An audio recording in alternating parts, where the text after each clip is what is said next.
The crime yesterday was so vulgar, you know, it's hard to come to grips with it for all of us, you know, and even to law enforcement officers were shaken by what they saw down there.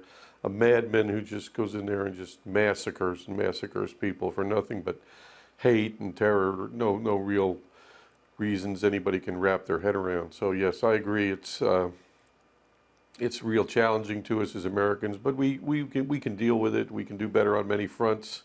But we're not going to be able totally to eliminate the virus that Al-Qaeda has spread throughout the world. It started with bin Laden, and he spread the virus. It transmogrified into ISIS, or Al-Qaeda in Iraq, then to ISIS, or Daesh, as we say. And we have to deal with it on a smarter plane. We got to be all engaged mentally.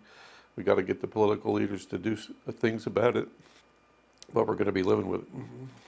And you know, intelligence, they knew about this guy, still managed to get 2 gun licenses, and he worked for some type of security firm, right? That actually is, I'm reading that even the DHS had contracted this security firm for certain outsourcing certain roles that it has. So the guy had even more than just a gun license, he had a security guy license. So, I mean, it should. No, that's right. But so he had been interviewed by the FBI, though. So who is not?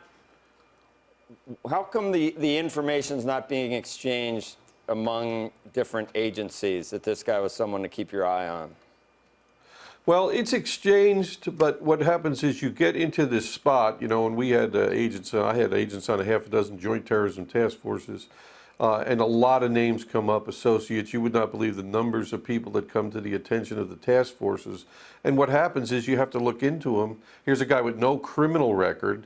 So what happens is you wind up getting some background on employment, maybe talking to some associates. He's reported as saying violent things, for example. And then agents interview him. But, you know, agents aren't the amazing Randy. You can't always predict the future. You just have to get some of the facts from him, see what's going on.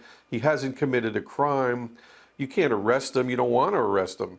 But, you know, so the file is closed. That's when he made some statements the first time. The second time he... When you go to buy a gun, is that license, is that process connected at all? Is there any watch list, or forget about a watch list, does that information that he's trying to buy the gun or has bought the gun get put back into some list that says we looked at this guy before? Is there any connection, or we're not there yet? No, Andrew, you're just 2 steps ahead of my discussion. You're exactly right. What I was going to say is the second time he came to the attention of the FBI, he was an associate, loosely associated with a U.S. citizen who became a suicide bomber in Syria. But then what happened is a week ago, and this is an important fact, and you're getting to it, is that the time to crime of him getting the weapons is a week ago. And when that happened, he had to get a background check by the Florida Department of Law Enforcement to see if he had a criminal background. But law enforcement comes into, you know, his name, and we should have the ability to, I mean, this is information that's in the hands of all law enforcement, the FBI Joint Terrorism Task Force, which the FDLE is on as well. That name should be able to hit from the background check and say, oh, by the way, a guy you were interested in a year or 2 ago is now buying an assault rifle and a pistol at the local gun store. Now, you can't arrest him for that, Andrew, but you're hitting on the point where we should be saying, hey, why is this guy buying a gun and all this ammunition And so now, you know, usually on the task forces too, those kind of things will go right to the ATF agents and FBI agents that are on those task forces, the police, local police that are in that area where the guy lives.